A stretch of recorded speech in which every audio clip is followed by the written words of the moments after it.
नमस्कार, स्वागत, अभिवादन आपका। मैं दुर्गेंद्र चौहान हूं।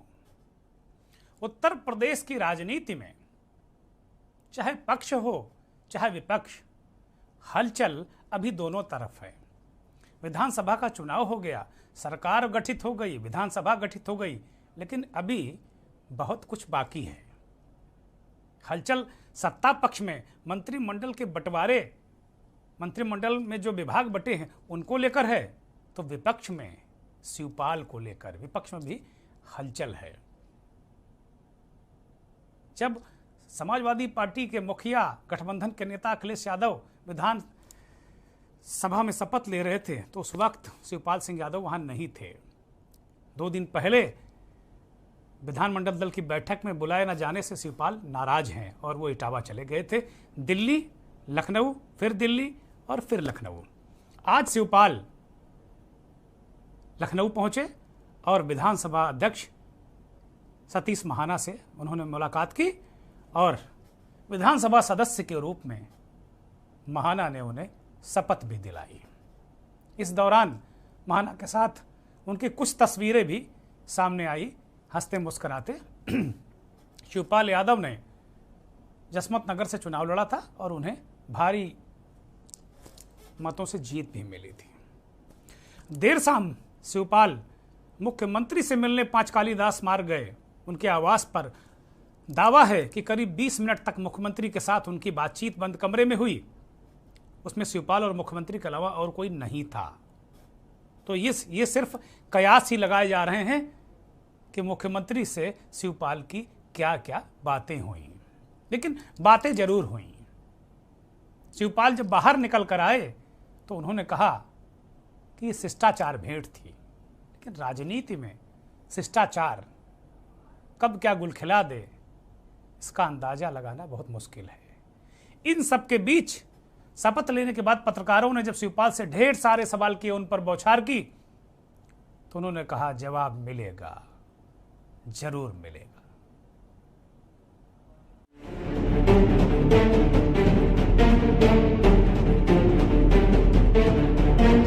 सवालों के जवाब बहुत जल्दी और समय से दे देंगे।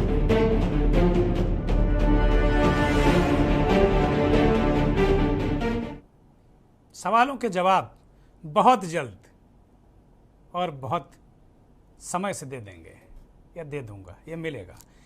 ये संकेत और संदेश, इस बयान में बहुत सारे संकेत और संदेश छिपे हुए हैं। बहुत सारी लंबी कथा काया है। चाचा कब नाराज हुए, कब मान गए, कब नाराज हुए, पार्टी का विलय कर दिया।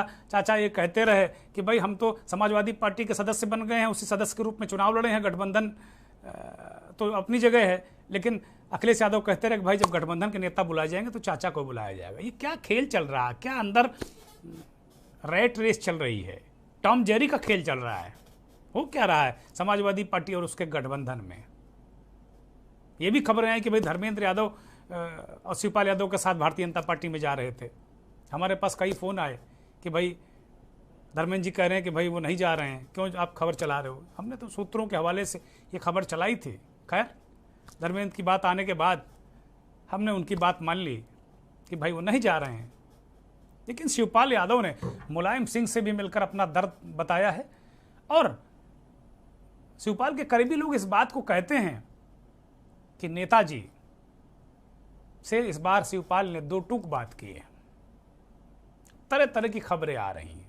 नेताजी को उन्होंने कहा कि भाई हमें विधायक दल की बैठक में बुलाया तक नहीं गया, हम 2 दिन लखनऊ में पड़े रहे, 2 दिन लखनऊ में पड़े रहे, किसी ने नहीं पूछा, बैठक के बारे में कोई जानकारी नहीं दी। नेताजी और शिवपाल के बीच शायद इससे पहले इतनी खरी खरी बातें कभी नहीं हुई थी जो सूत्र बता रहे हैं। शिवपाल ने इस पूरे प्रकरण में डिंपल यादव की भूमिका को भी इंगित किया। अब राजनीति में डिंपल यादव की क्या भूमिका है, घर के अंदर क्या भूमिका है, नेताजी, शिवपाल और अखिलेश बेहतर जानते हैं। लेकिन उन्होंने कहीं ना कहीं उनका जिक्र किया और इससे पहले कई और नेता, अपर्णा यादव को कम प्रकरण था तब भी डिंपल यादव की भूमिका कहीं ना कहीं सामने आई। बड़ा सवाल है कि भाई वो पार्टी सुप्रीमो की पत्नी है, हो सकता है कुछ पार्टी का रिमोट घुमा रही हो सकता है। क्योंकि राजनीति नेता तो वो भी हैं, चुनाव वो भी लड़ चुकी हैं। उन्होंने, शिवपाल ने बहुत भारी मन से कहा कि भाई, उन्होंने कई नेताओं से संपर्क किया, पार्टी कार्यालय संपर्क किया, क्या मेरा बुलावा भी है, तो उन्हें कोई जवाब नहीं मिला। ये सब सारी ढेर सारी शिकायतों का पुलिंदा लेकर नेताजी के पास गए थे।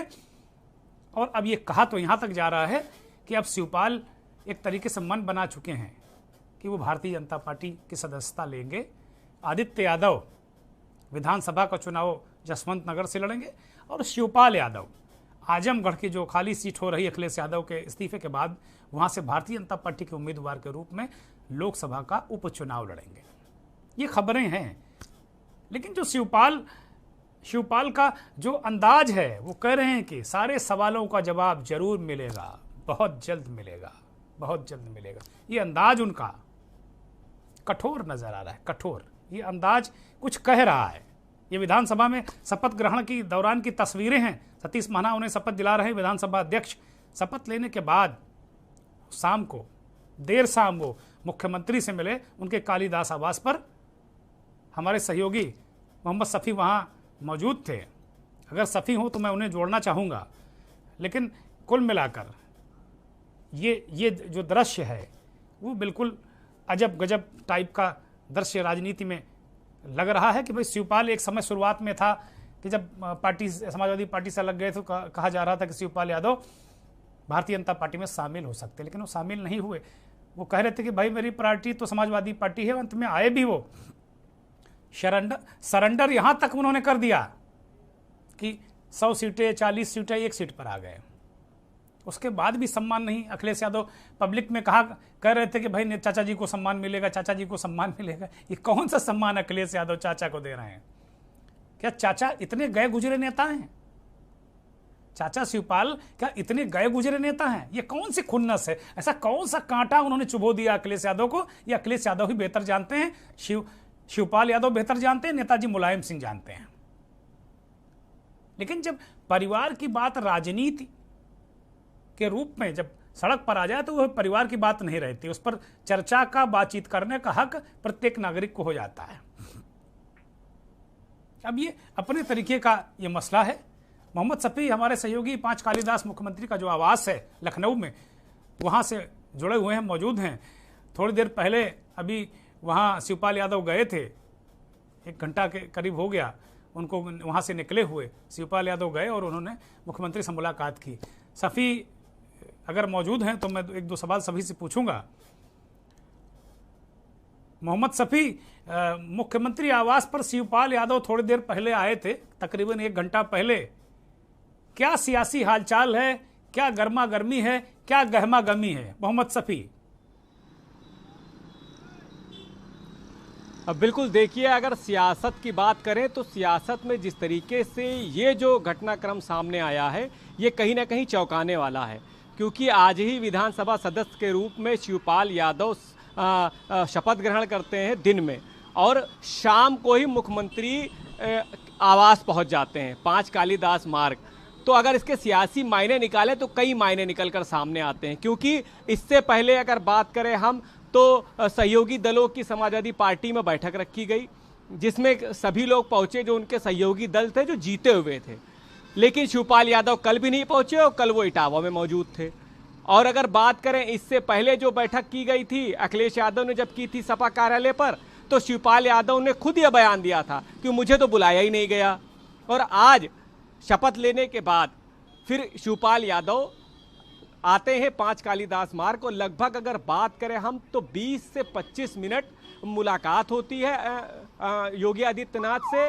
लेकिन क्या कुछ बात हुई है, क्या कुछ इन दोनों में चर्चा हुई है, ये बात अभी साफ नहीं हो पाई है। लेकिन अगर इसके मुलाकात के मायने निकाले जाएं तो कई मायने निकल सकते हैं। जैसे शिवपाल की बात करें तो काफ़ी दिनों से वो नाराज चल रहे थे, क्योंकि कहीं ना कहीं उनको नज़रअंदाज किया जा रहा था। जिस तरीके से उन्होंने चुनाव लड़ा, जिस तरीके से जब उन्होंने टिकट मांगा तो उसको लेकर कई बार बात हुई, लेकिन उस पर भी बात साफ नहीं हो पाई। एक ही सीट मिली, शिवपाल यादव ने चुनाव लड़ा और जीत भी हासिल की, लेकिन जो स्थान है, जो जगह है शिवपाल यादव की, वो उनको नहीं नज़र आ रही है समाजवादी पार्टी में।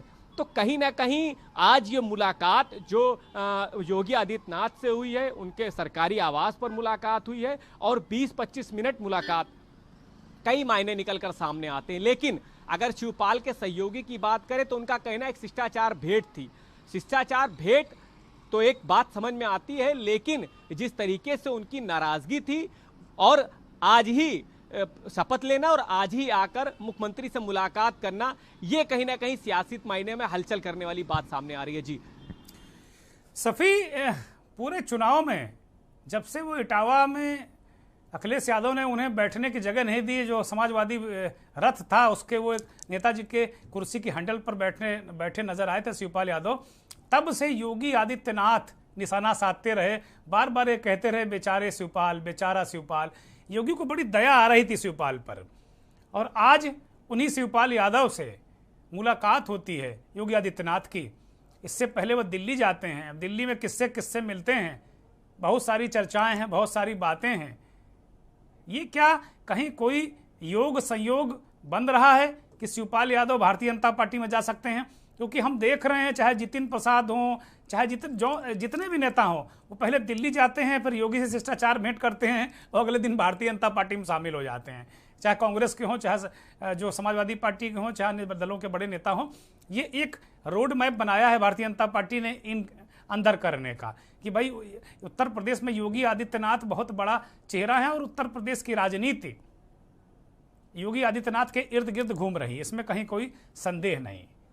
लाख कोई तरह तरह की जो भी बातें करे कि भाई रिमोट किसी के पास है, कंट्रोल कहीं भी है, लेकिन सच यही है कि योगी आदित्यनाथ उत्तर प्रदेश के सबसे बड़े नेता हैं भारतीय जनता पार्टी के, तो उनको नज़रअंदाज नहीं करना चाहता होगा नेतृत्व, तो इसीलिए शायद शिवपाल यादव को उनके पास भेजा हो। इस तरीके की भी चर्चाएं हैं। क्या लखनऊ के राजनीतिक गलियारों में क्या इन चर्चाओं की कोई पुष्टि होती नजर आ रही? कुछ बातें वहां और भी चल रही हैं? बिल्कुल, देखिए, अगर शिवपाल यादव की बात करें तो पिछले 3 दिन पीछे जाइए सिर्फ बस, और 3 दिन में जो जिस तरीके से माहौल सामने आया है और उनकी बात सामने आई है, अगर उसको देखा जाए तो जरूर शिवपाल यादव की नाराजगी को देखते हुए, क्योंकि उनकी नाराजगी को हम दबा नहीं सकते, छुपा नहीं सकते, क्योंकि उन्होंने अपनी नाराजगी खुद जाहिर की है। भले उन्होंने मुस्कुरा के जवाब दिया हो कि हमें नहीं बुलाया, लेकिन कहीं ना कहीं दिल में दर्द जरूर है, क्योंकि जब रथ चला तो रथ पे उनको सीट तो नहीं मिली, लेकिन हाँ, बड़े भाई के बगल में जरूर सीट बैठने को मिला, उनके पीछे खड़े होने को मिला, लेकिन बराबर की जगह नहीं मिली। तो कहीं ना कहीं जब से चुनाव की शुरुआत हुई है तब से उनका दिल दबा हुआ है, लेकिन खुल के नहीं कह पाए। तो लेकिन अगर ये 3 दिन की बात करें, जब शपथ ग्रहण होता है, सब शपथ लेने जाते हैं विधानसभा सदस्य की, लेकिन सबके साथ शिवपाल यादव नहीं पहुंचते हैं।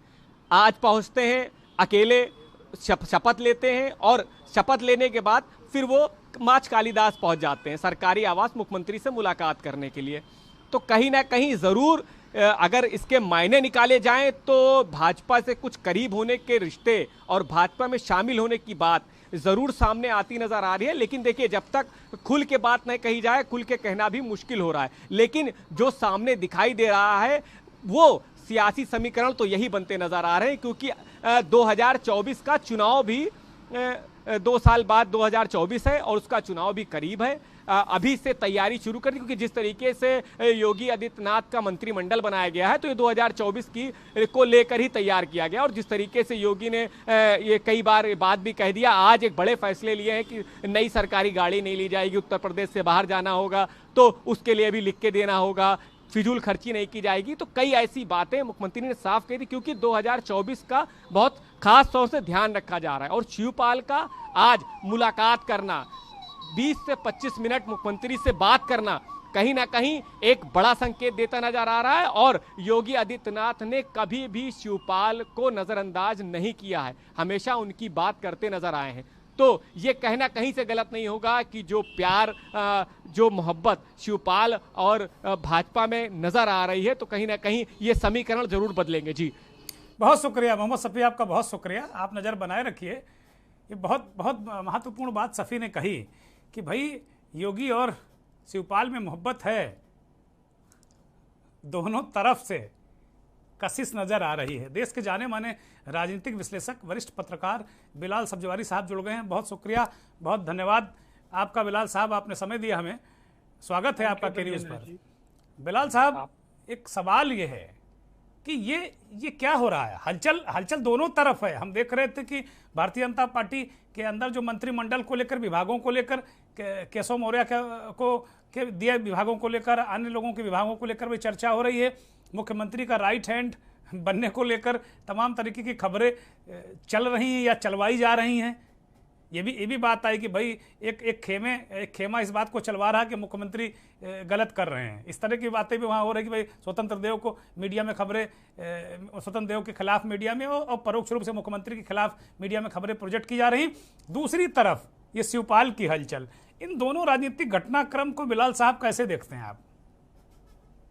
देखिए दुर्गेंद्र जी, जो सबसे बड़ी बात यहाँ मैं महसूस कर रहा हूँ कि शिवपाल को लेकर, जो उत्तर प्रदेश खासतौर से समाजवादी पार्टी के कद्दावर नेता हैं और उनका अपना एक वजूद रहा है और उनकी अपनी एक हैसियत रही है, और उनका भारतीय जनता पार्टी के साथ अंडरस्टैंडिंग होना या अप्रोक्ष रूप से भारतीय जनता पार्टी से मिले रहना, या ये कहिए कि भविष्य में भारतीय जनता पार्टी में शामिल होने संबंधित जो खबरें हैं, ये वाकई उत्तर प्रदेश की राजनीति में चिंताजनक है।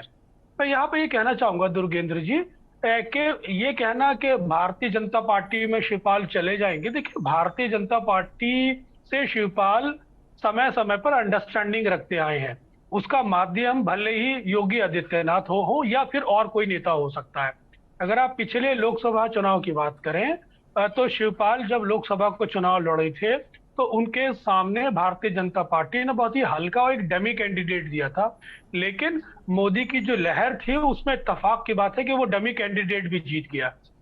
और अब जो मौजूदा चुनाव है, शिवपाल की स्थिति उत्तर प्रदेश में बिल्कुल इसी तरह समझने की कोशिश की जानी चाहिए कि ये वो कांच का गिलास है जिसके बारे में कहा जाए कि हैंडल विथ केयर। तो ये हैंडल विथ केयर जो करना है वो अखिलेश यादव को करना है कि अखिलेश यादव अपने चचा को कितनी सुंदरता के साथ, कितने कॉन्फिडेंस के साथ अपने साथ रखते हैं, और जरा सा भी इसके अंदर चूक हुई तो यकीनन शिवपाल को पाला बदलने में कोई देर नहीं लगेगी, क्योंकि उनके ऑप्शंस खुले हुए हैं।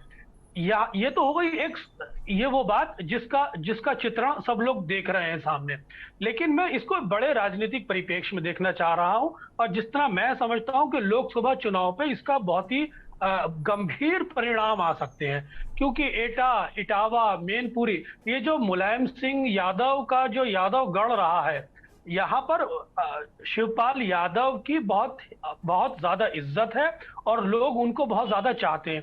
और अगर ये शीशे में जो दरार आई है उसको भरने की जिम्मेदारी मैं व्यक्तिगत रूप से ये समझता हूं, और राजनीतिक रूप से भी यही कि ये अखिलेश यादव की है कि वो अपने चचा को किस तरह से हैंडल करते हैं। अगर इस बार शिवपाल भारतीय जनता पार्टी का हिस्सा बनते हैं तो ये तो शायद सभी लोग कह रहे हैं कि भारतीय जनता पार्टी का हिस्सा बन सकते हैं, लेकिन मैं यहाँ पे कहना चाह रहा हूं तो उस बेल्ट की ये जो यादव बरादरी है वो भाजपा ही हो जाएगी। वो बहुत खतरे की बात है।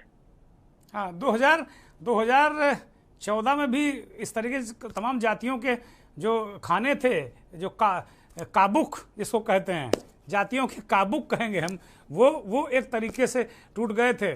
और 19 में भी बीजेपी ने दावा किया था कि जातियां टूट गई थी और सब एक खांचे में फिट हो गए थे, बीजेपी के खांचे में। लेकिन ये बड़ी बात आप कह रहे हैं कि ये जो अभी विधानसभा चुनाव में कुछ समाजवादी पार्टी की तरफ उनका जो पुराना वोट बैंक है यादव, और जो अन्य अदर कास्ट है ओबीसी कुछ, वो भारतीय जनता पार्टी से थोड़ा हटके इधर आया है। वो मुझे लगता है कि अगर ये स्थिति रही जैसा आपने कहा, जैसी आप आशंका जता रहे हैं, तो ये हो जाएगा निश्चित तौर पे। तो कुल मिलाकर ये बड़ा पेचीदा, इसमें बिलाल साहब एक बहुत संक्षिप्त सवाल, फिर अगले सेगमेंट पर बढ़ेंगे कि इसमें किसका नफा किसका नुकसान? देखिए, मौजूदा हालात में अखिलेश यादव को ये समझना चाहिए कि उनका जो प्रतिद्वंदी है, जिनसे मुकाबला है, वो राजनीति के वो मास्टर हैं, वो लोग उतने बड़े खिलाड़ी हैं कि आपकी जरा सी चूक हुई तो आपका मजमा लूट लिया जाएगा, आपका पूरा आपका पूरा घर लूट लिया जाएगा। ये खाली परिवार में डिवीजन की बात नहीं है, वो शिवपाल यादव को किसी भी स्तर पर भारतीय जनता पार्टी अखिलेश के खिलाफ इस्तेमाल कर सकती है। वो विधान परिषद से इनको लाके कैबिनेट मिनिस्टर बना सकती है।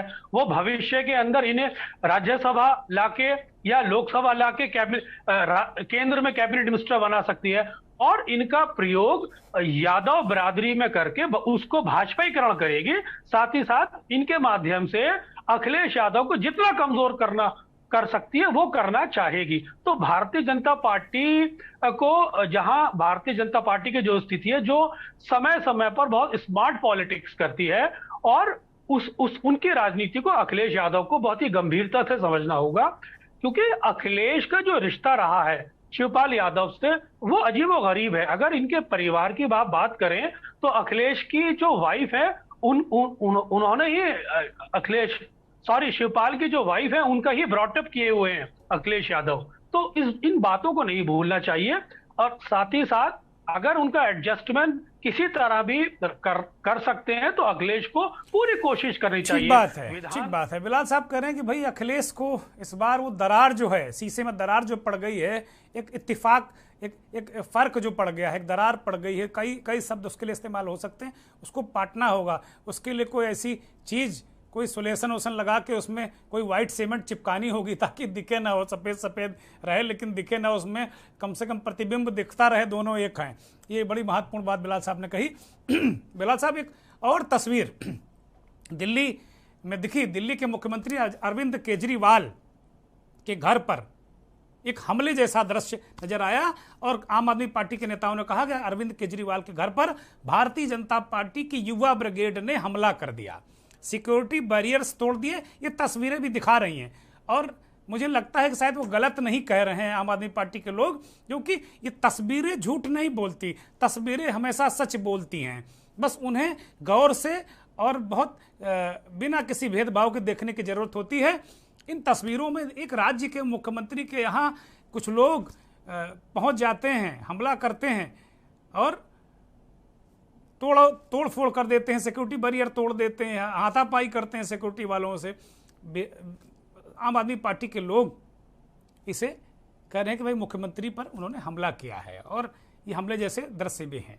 इसको लेकर दिल्ली के डिप्टी सीएम मनीष सिसोदिया ने बीजेपी पर तीखा हमला किया। सिसोदिया ने कहा कि बीजेपी को साथ में लेकर सीएम के जो बीजेपी है वो सीएम केजरीवाल की हत्या करना चाहती है। यानी बीजेपी के जो कार्यकर्ता हैं, वायलेंट कार्यकर्ता हैं, ये वही ब्रिगेड है जिसने तमाम लोगों को लिंच किया है, ये वही ब्रिगेड है। ये जो गुंडे हैं, उन्होंने बीजेपी के गुंडों ने अरविंद केजरीवाल के घर पर हमला किया है। ये सीसीटीवी फुटेज हैं। सिसोदिया का बयान सुनिए। उनका सीसीटीवी तोड़े गए, उनके घर के, उनके बूम बैरियर तोड़े गए, सिक्योरिटी के बूम बैरियर तोड़े गए उनके घर के, और सब कुछ पुलिस की मौजूदगी में हुआ, भारतीय जनता पार्टी के गुंडों ने किया जाके। आज जाहिर सी बात है, बहुत साफ दिख रहा था आज कि किस तरह से बहुत सोची समझी साजिश के तहत अरविंद केजरीवाल जी पे हमला किया गया। अरविंद केजरीवाल जी को चुनाव में नहीं हरा पा रही है, अरविंद केजरीवाल जी को पीछे नहीं कर पा रही है, तो अब अरविंद केजरीवाल जी को खत्म करना चाहती है भारतीय जनता पार्टी। अरविंद केजरीवाल जी को हत्या करके उनकी खत्म करने की कोशिश कर रही है। आज का ये पूरा हमला बहुत सोची समझी साजिश के तहत अरविंद केजरीवाल जी के ऊपर हमला किया गया, उनकी हत्या कराने के लिए किया गया। मैं बीजेपी को कहना चाहता हूं कि अरविंद केजरीवाल जी को हाथ लगाने की कोशिश मत करो। इस तरह से हमला करके उनकी हत्या करवाने की साजिश करोगे, ये देश बर्दाश्त नहीं करेगा। आज भारतीय जनता पार्टी ने जिस तरह से जानलेवा हमला किया है, जानबूझ के पुलिस लेके गई वहां पर बूम बैरियर के पास में, गुंडों को लेके गई, उनके सीसीटीवी कैमरे तोड़वाए गए, उनके घर के बूम बैरियर तोड़वाए गए। जो मैंने पहले कहा, फिर से दोहरा रहा हूं कि पंजाब में हार की वजह से, पंजाब में 0 सीट मिली है भारतीय जनता पार्टी को और पंजाब में आम आदमी पार्टी की प्रचंड जीत हुई है, उससे पूरी तरह से बौखला गई है भारतीय जनता पार्टी। पंजाब में हार की वजह से मनीष सिसोदिया कह रहे हैं कि बीजेपी के गुंडों और साथ में जो पुलिस है वो भी सहयोग कर रही थी।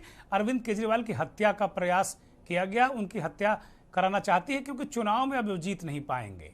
ये एक दृश्य आया और इस दृश्य में भारतीय जनता युवा मोर्चा के राष्ट्रीय अध्यक्ष तेजस्वी सूर्या इस भीड़ की अगुवाई करते नजर आए।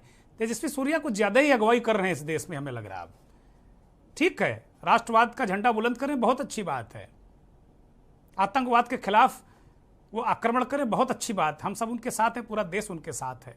लेकिन इधर इस तरह की घटनाएं में कुछ ज्यादा ही वो नजर आने लगे हैं, जो कम से कम देश और राष्ट्र के हित में ठीक नहीं है। अगर इसका कहीं पलटवार और जवाब उनको मिलने लगा ना तो बहुत मुश्किल हो जाएगी। ये अच्छी बात नहीं है। भारतीय जनता पार्टी के शीर्ष नेतृत्व को अपने नेता को ही समझाना चाहिए। एक लोकतांत्रिक तरीके से मुख्यमंत्री के आवास के बाहर आप धरना दे सकते हैं, वो भी परमिशन लेकर। अब हमला थोड़ी कर देंगे आप। आम आदमी पार्टी के राज्यसभा सांसद संजय सिंह ने भी तीखा हमला किया है। बिल नहीं है, ये केजरीवाल फोबिया बिल है। तो भारत के इतिहास में ये लिखा जाएगा कि एक ऐसी पार्टी थी जो अपने आप को दुनिया की सबसे बड़ी पार्टी कहती है, एक ऐसे प्रधानमंत्री हैं जो 56 इंच के सीने वाले सबसे अपने आप को बहादुर प्रधानमंत्री कहते हैं, और बावजूद इसके वो प्रधानमंत्री जी नरेंद्र मोदी जी केजरीवाल से चुनाव से भाग रहे हैं। दिल्ली की एमसीडी कह रहे हैं अब हम देश नहीं चलाएंगे, एमसीडी चलाएंगे। कभी आपने सुना हो आज तक 75 वर्षों की आजादी में कि चुनाव आयोग तारीखों का ऐलान करने जा रहा है? 4 बजे की प्रेस कॉन्फ्रेंस बुला ली गई और उसके बाद अचानक वो आके कहते हैं कि हमें मोदी जी की चिट्ठी मिल गई है, अब हम चुनाव नहीं कराएंगे। ये क्या है? कह रहे हैं कि भाई एमसीडी, वो भारतीय जनता पार्टी अब देश का चुनाव नहीं लड़ना चाहती, बुरी तरह हार गई, उसको डर है कि एमसीडी चुनाव भी हम दिल्ली में हार जाएंगे, इसलिए उसने चुनाव आयोग को मतलब दबाव डाला। और दबाव डालने के बाद जो चुनाव आयोग 4 बजे विगत दिनों 4 बजे घोषणा करने वाला था, वो कह रहा आप चुनाव नहीं कराएंगे, और ऐलान कर दिया गया कि एमसीडी, तीनों एमसीडी दिल्ली के एक कर दिया जाएगा। और ऐलान ही नहीं, आज गृह मंत्री अमित शाह ने तीनों एमसीडी एक करने का बिल भी संसद में पेश कर दिया। जरा उसको फौरन सुनते हैं, फिर सौरभ भारद्वाज जो आम आदमी पार्टी के नेता, उनकी प्रतिक्रिया भी लेंगे। नगर निगम की सेवाओं को और दक्षता के साथ चलाया जाए और पारदर्शिता के साथ चलाया जाए, इस प्रकार के इसके लिए भी कुछ अमेंडमेंट्स इस बिल के अंदर है। दिल्ली के पार्षदों की संख्या को भी 272 से कम कर ज्यादा से ज्यादा 250 तक सीमित करने का भी इसमें प्रस्ताव है।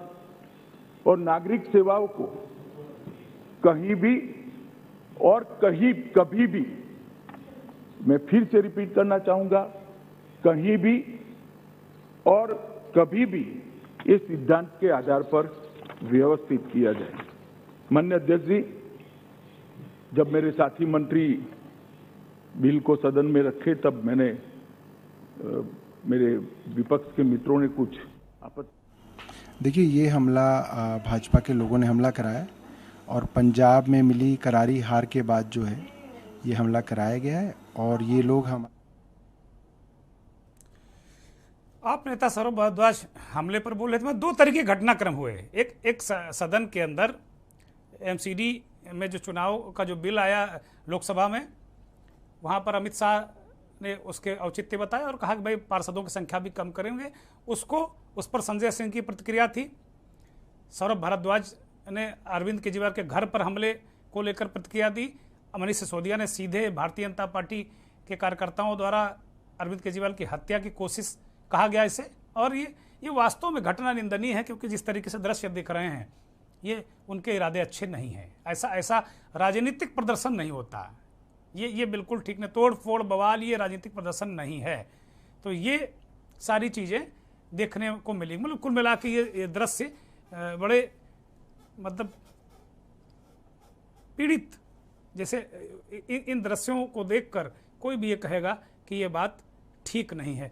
बहुत जल्दी में बिलाल साहब से सवाल ले लेते हैं कि बिलाल साहब, ये जो घटनाक्रम हुआ, एक तरफ एमसीडी के बिल को लेकर मार मची है, आज दिल्ली की विधानसभा में दिल्ली के जो एमसीडी का सदन है वहाँ भी बवाल मचा, अमित शाह ने बिल पेश कर दिया, अरविंद केजरीवाल के घर हमला हो गया।